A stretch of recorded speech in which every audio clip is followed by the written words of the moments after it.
7일 코로나19 확진 판정을 받은 포스코 어린이집 교사와 밀접 접촉한 60명을 검사한 결과 모두 음성 판정이 나왔습니다. 포항시는 포스코 어린이집이 관련 지침을 지키지 않았다며 강력한 행정처분을 취하겠다고 밝혔습니다. 총선을 앞두고 경북 동해안 현역 국회의원 가운데 3명이 미래통합당 공천 과정에서 탈락했는데 물갈이 개혁 공천인지를 두고 말들이 많습니다. 여러분 안녕하십니까? 포항 MBC 뉴스입니다. 포스코 어린이집 교사인 포항 43번 확진 환자와 밀접 접촉한 원생과 동료 교사들이 코로나19 검사에서 모두 음성 판정을 받았습니다. 포항시는 해당 어린이집이 관련 지침을 제대로 지키지 않았다며 행정처분 등 강력한 조치를 취하겠다고 밝혔습니다. 박성아 기자가 보도합니다. 포스코 어린이집에서 보육교사로 일하는 26살 A씨가 지난 7일 코로나19 확진 판정을 받았습니다. A씨는 지난달 15일과 16일 대구를 방문했고 26일부터 기침과 인후통 등의 증상이 있었지만 확진 판정을 받기 전까지 엿새간 해당 어린이집의 긴급 돌봄교실에서 근무했습니다. 포항시 역학조사 결과 A씨와 밀접 접촉한 사람은 모두 67명으로 밝혀졌습니다. 이 가운데 원생 15명과 동료 교사 45명은 코로나19 검사 결과 모두 음성 판정을 받았습니다. 교사 아동 60명에 대해서 검사 결과 모두 음성으로 나왔습니다. 음성 판정이 나왔지만 밀접 접촉자 67명에 대해서는 2주간 자가격리 조치했습니다.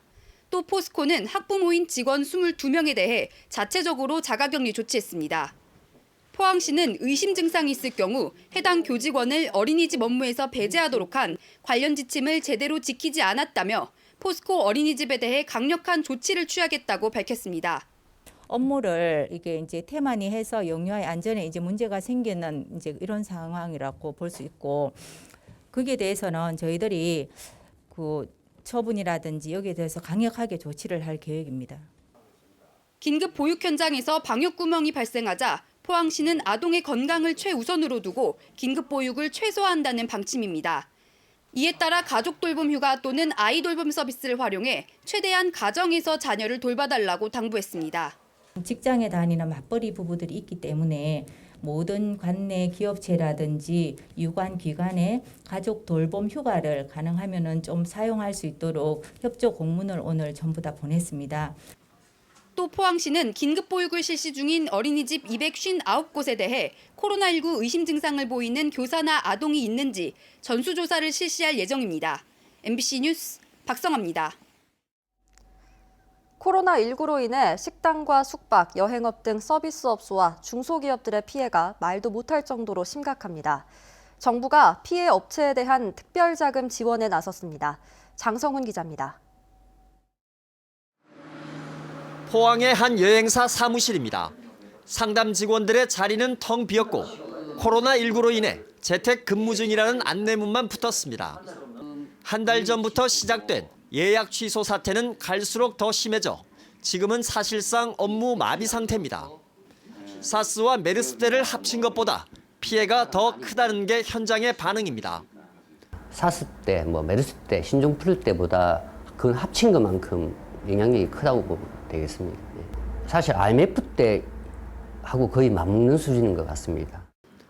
조만간 문을 닫는 곳이 속출할 거라는 암울한 전망까지 나옵니다. 한 달, 2달 정도 지속이 된다 그러면 우리 여행업계 같은 경우는 거의 50% 이상은 휴업이나 폐업을 해야 되지. 급기야 정부는 피해 업체에 대해 특별 경영 자금을 지원한다고 밝혔습니다. 도소매업과 음식, 숙박, 여행 등의 서비스업을 비롯해 대중국 수출 차질 등으로 피해를 입는 중소제조업이 지원 대상입니다. 지역 금융기관을 통해 오는 9월 말까지 1,200억 원 규모로 업체당 최대 20억 원까지 연 0.75%의 저리로 대출합니다. 피해 상황을 면밀히 모니터링하여 필요하면 향후 지원 규모 등을 확대하는 방안도 검토할 계획입니다. 코로나19 사태 한 달여 불안한 일상과 최악의 불경기로 인해 모두가 힘들지만 함께 위기를 극복하자는 노력도 갈수록 힘을 더하고 있습니다. MBC 뉴스 장성훈입니다. 포항에서는 오늘도 60대 여성 1명이 코로나19 확진 판정을 받아 환자 수가 모두 46명으로 늘었습니다. 포항 46번 확진 환자는 포항시 북구에 거주하는 61세 여성으로 지난 6일 확진 판정을 받은 포항 42번 환자의 배우자입니다. 경주시는 오늘까지 코로나19 확진 환자가 발생하지 않았고 신천지 신도에 대한 검사를 94% 마쳤다고 밝혔습니다. 지난 4일부터 운영 중인 농협 경주교육원 생활치료센터에는 11명이 격리기간이 끝나 퇴소해 현재 229명이 남아있고 경주시가 마련한 토암산 자연휴양림에는 지역의 확진 환자 3명이 입소했습니다. 경주시는 지역의 34개 시설에 대해 오는 22일까지 집단 격리를 실시하고 코로나19 심리 지원반을 운영합니다. 한편 경주 지역 중국 유학생 255명 중 입국자 33명은 지난 7일 자가격리가 해제됐습니다. 코로나19로 2주간 개강을 늦춘 경주 지역 대학들이 학생 등교를 2주 더 연기하기로 했습니다. 동국대 경주 캠퍼스와 위덕대는 오는 16일 먼저 개강을 한 뒤 2주간 온라인 수업 또는 과제물 수업을 진행하기로 했습니다. 경주대학교는 개강을 16일에서 23일로 일주일 더 늦추고 오는 23일부터 일주일간은 과제물 수업 등으로 대신하기로 해 지역대학 등교는 이르면 오는 30일부터 가능하게 됐습니다. 경북 동해안 국회의원 4명 가운데 3명이 공천에서 배제됐습니다. 모두 미래통합당 소속인데 신인으로 물갈이한 개혁공천이다.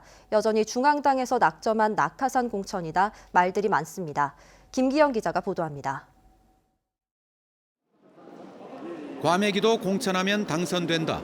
주로 지역 선거를 독식해온 새누리당 시절 상대 당에서 써온 자조 섞인 문구를 미래통합당 당원들이 들고 나왔습니다. 컷오프된 박명재 의원 지지자들은 원칙 없는 공천이라며 반발해 무소속 출마를 권유했습니다. 하지만 서울에서 내려온 박 의원은 포항역에서 지지자들에게 입당 2달도 안 된 얼굴도 모르는 후보에게 자리를 넘겨줄 수 없다면서도 선당 후사, 무소속 출마는 없다고 선을 그었습니다. 저 젊은 사람들이 잘할 수 있을까 개탄스럽기도 하고 염려가 되는 것도 사실입니다만은 그러나 어떤 경우든 우리 후보로 결정된 사람의 진로에 방해가 되어서는 안 됩니다. 박승호, 김순견 예비후보도 미래통합당의 공천 룰이 뭔지 모르겠다고 반발하고 있습니다.